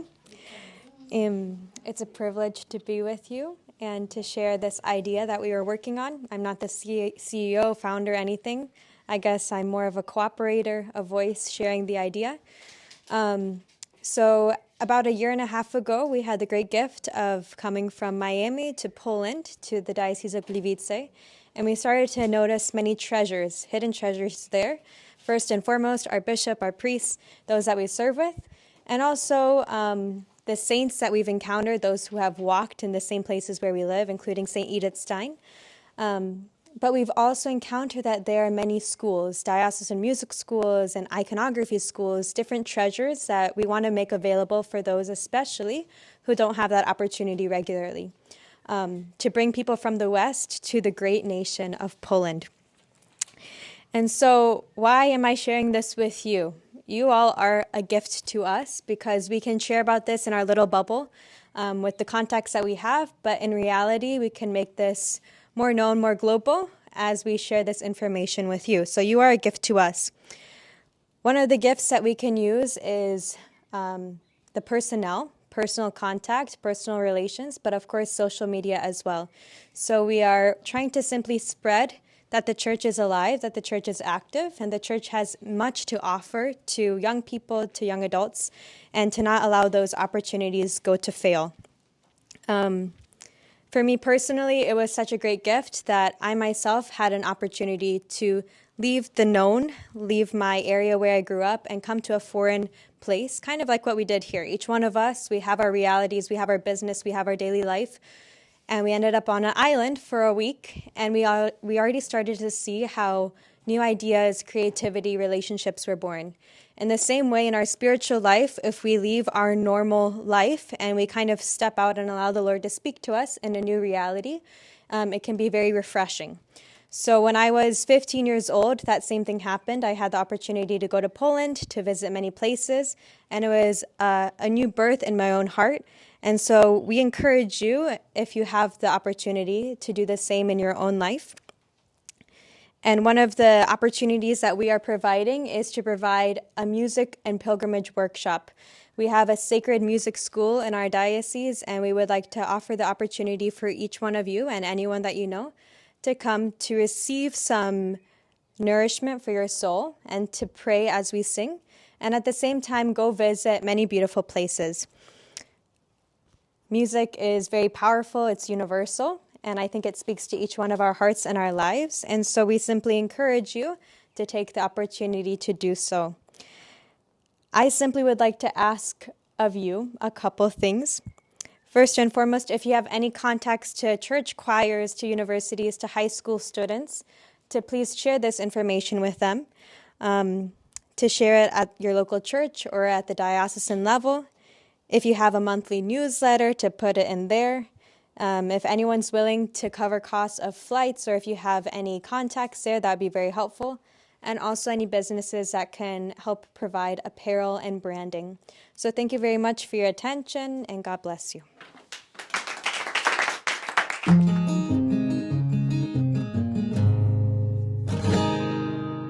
It's a pleasure to be here today. I chose this shirt today so I can ride on the laurels of the amazing sisters who made such a great delivery today. My name is Borna Novak. I have been writing software since I was 6 years old. And I managed to sell my first software when I was 12. And I am now 42 years old. I have spent the entire time in doing this, basically. And I have worked for, I did projects for nation states, I did projects for big PSPs, small PSPs, banks. In the industry, I worked on basically every position. I started as a junior software developer. I worked in the support team. I was head of the support team. I was head of development teams. I did merchant underwriting. I went through all of the phases.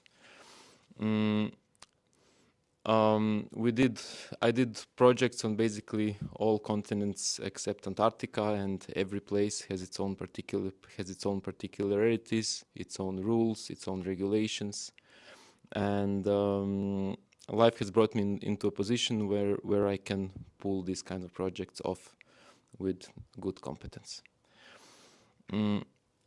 I have my good friend Goran here was telling his story of ethical banking, and we have been talking for many years now. And one of the leitmotifs of these stories was how ethical banks seem to be lagging in technological infrastructure, in payments, and how that is one of the factors that make them not be as competitive as they could be. On the other hand, I did this project in Nigeria. We were asked to build a national payment switch for the entire country to connect all of their 60 banks onto one network, and we did it in 4 months. So if we can do it for a country, maybe we can do it for some conglomerate of ethical banks such as IBIA or something related to economy of Francesco or any other initiative that we believe in. So thinking about it, putting it all together, I thought maybe we can start delivering such services to ethical banks. Maybe we can find one ethical bank that has good technical capabilities, but they don't have their own credit card department, for example, because that seems to be one of the biggest issues.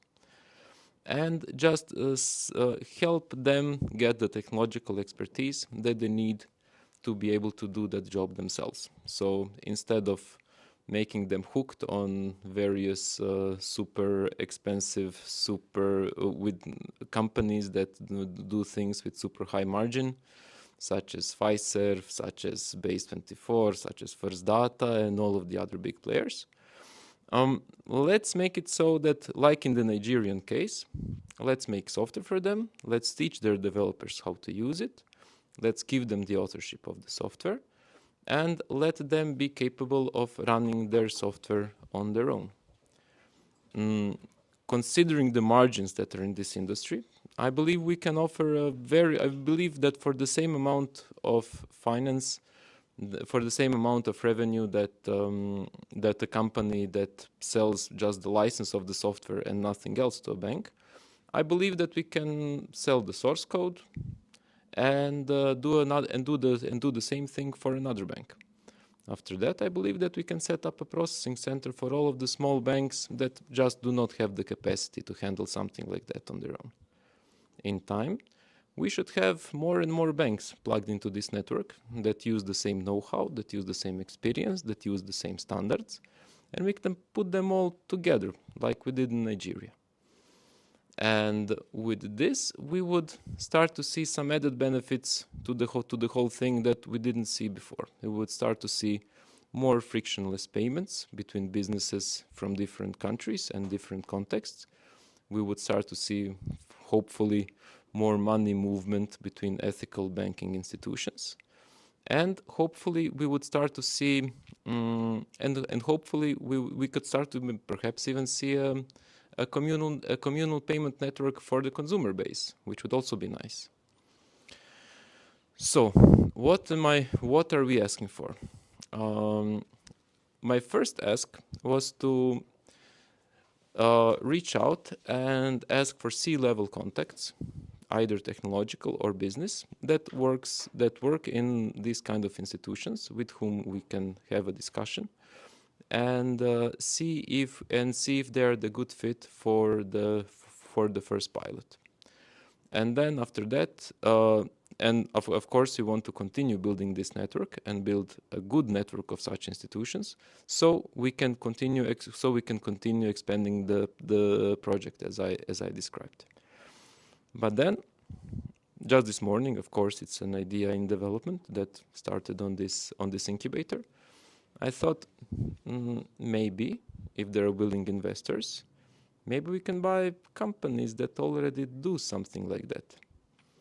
I mean, I did that a couple of times, and I know I would be able to put a couple of companies together that do that thing, adapt their culture, adapt their technological practices, and I know that we would be able to get to this, and I know that we would be able to get to the same place much faster than in 10 years, as I suspect it would take if we were doing it the old-fashioned way. And it would also add some financial stability to the whole project in the beginning. So, can you help?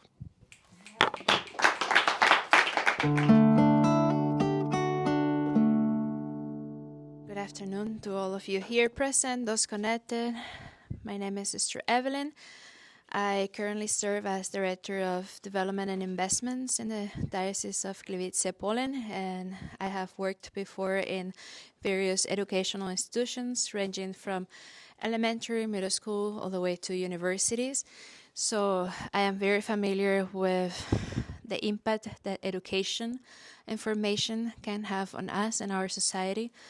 I highly value education. I think is one of the fundamental pillars for building our society. And if we truly desire a better world, I think we need to begin to educate ourselves, but also educate our younger generations.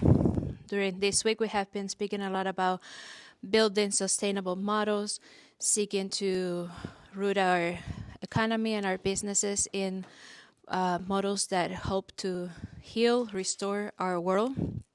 And I think that it is so important to bring everything that we have reflected upon to our younger generations. We had the gift of listening to one of our students this morning, and it was so impactful to see the power that education can have to change society. This is one student was sharing, and we saw the impact of one project.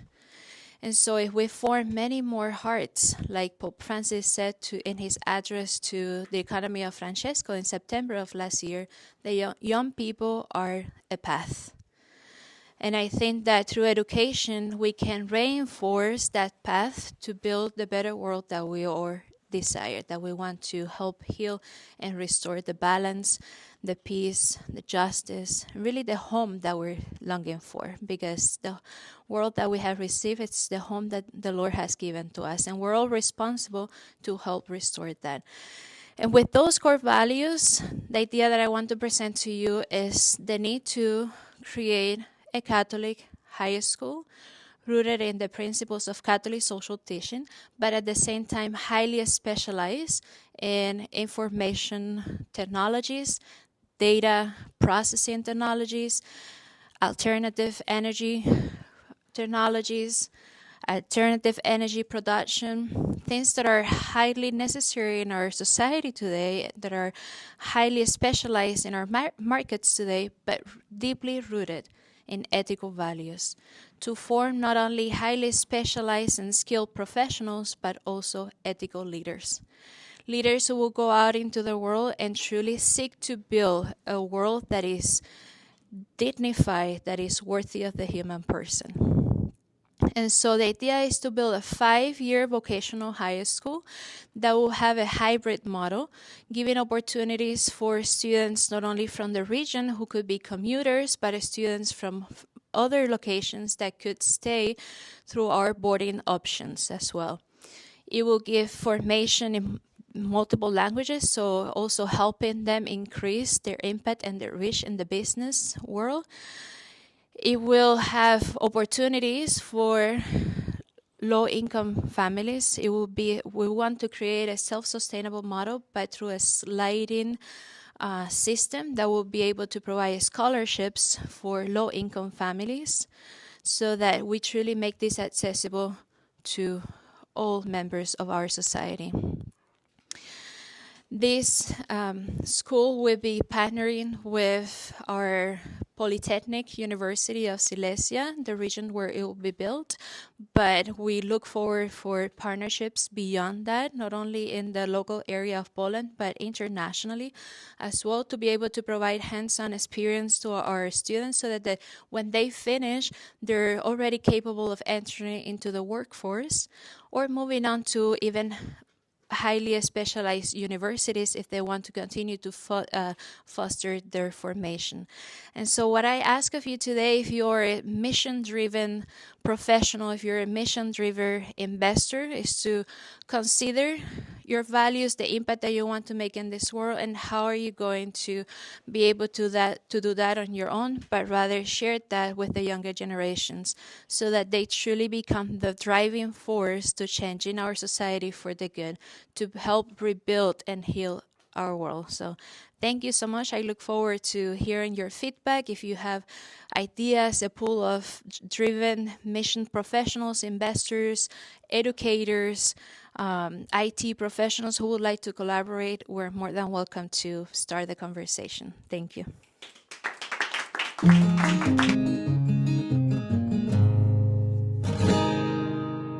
Hello, everyone. I'm Linda, and I'm a business consultant. Have you ever worked with a company that feel lost with the rules and compliance? Yes, okay. Or one that thinks cybersecurity is only a cost? Yes. Many small companies don't know how to start with cybersecurity because it's too expensive, too complicated, and too technical.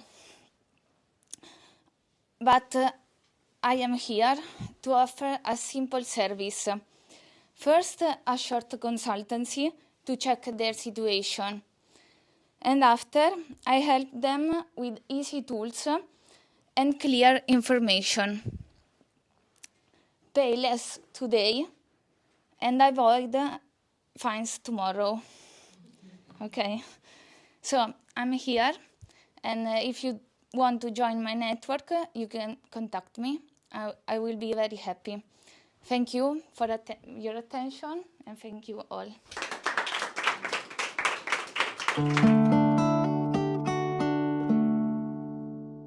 So hello everyone, those here again and those connected again.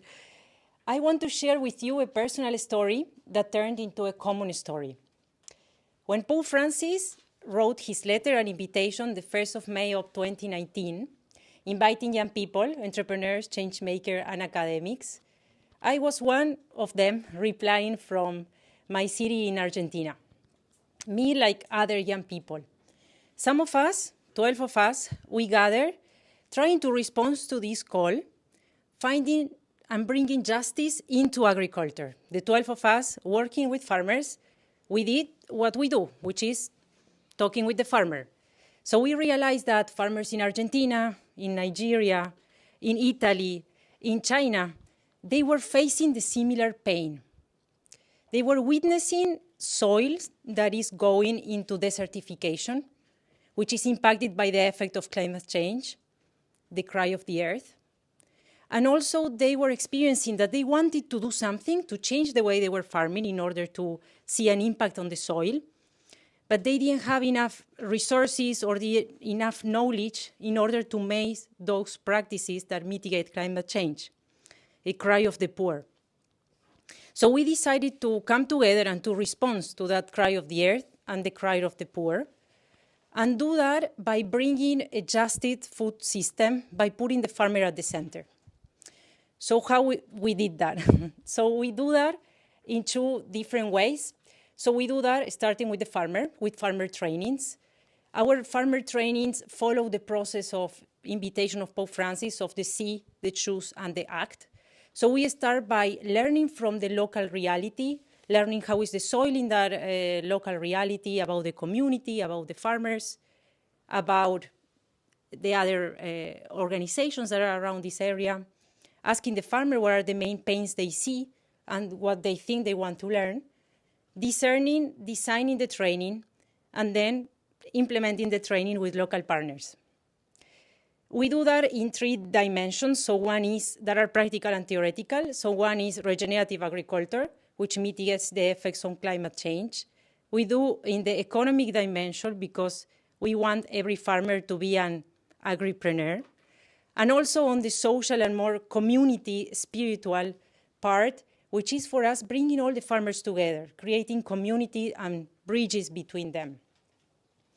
But we believe that even that we can create a lot of change from the ground, to really build a systemic change, we really need to impact those spaces where some negotiators and policymakers are creating those policies that are actually impacting on what countries say on agriculture and on climate change. And that is why we bring the voices of farmers into global processes, mainly from the UNFCCC, which means United Nations Framework Convention for Climate Change. So we did that. We started with COP26, then COP27, which mainly talks about climate change, supporting a farmer from Uganda to go to COP27. COP28, last year COP29 in Azerbaijan. And this year we are in June going to the subsidiary bodies meeting in Bonn, which prepares the agenda that then is actually brought into COP30 in Brazil. So this is because we believe that those that are stewarding the soil, the earth, are the farmers. So those are the voices that policymakers need to hear, to listen, to experience. What we see that a path that we can take forward for the future is that the farmer trainings could go beyond farmer trainings. Today we have our community of farmers. We started in Nigeria. We did last year one in Italy.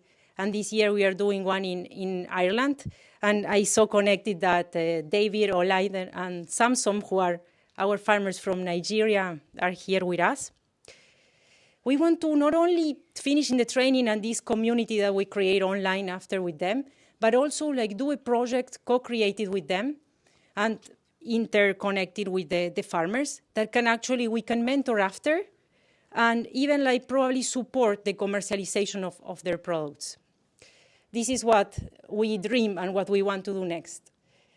So I said, my name is Maria Virginia, and I would like to invite you to my personal story to be a common story. I would like to invite all of you to respond to this cry of the earth and this cry of the poor. So my invitation is, if you're a farmer, if you know a farmer, or if you're a farmer or if you need a farmer, and you think that the trainings and you want to make your voice come to the spaces, please connect with us. Same if you're an organization working, transforming, and creating a food system that is more just, and you want collaborations. So that is something that we would love to collaborate with you. If you're a negotiator and you want to really learn from a farmer before you go to Bonn or you go to COP30, we would love to connect you with the farmer so you can visit the farmer before going to these spaces. And lastly, I would add my invitation for you. You can share about the Farm of Francesco, or you can pray for us, or as Pope Francis used to say a lot, send us good vibes. So thank you very much.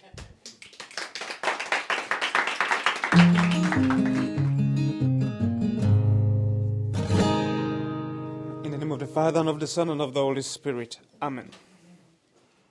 Lord God, we thank you for the gift of one another.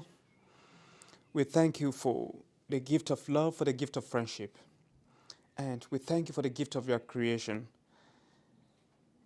We are able to make ends meet using your creation. We ask you to bless our intelligence, bless those who have facilitated this workshop, bless us who have participated, and bless all the young entrepreneurs all over the world who are seeking to revolutionize the economy. We ask you, let us be a light to the world. Bless our efforts and bless our talents. We ask this through Christ our Lord. Amen. In the name of the Father, and of the Son, and of the Holy Spirit. Amen. So with that, I would just really like to thank all of you for joining us. Thank all of you for being here for this world premiere of this inspiring Economia Francesco Incubator Demo Day. Thank you so much, all of you.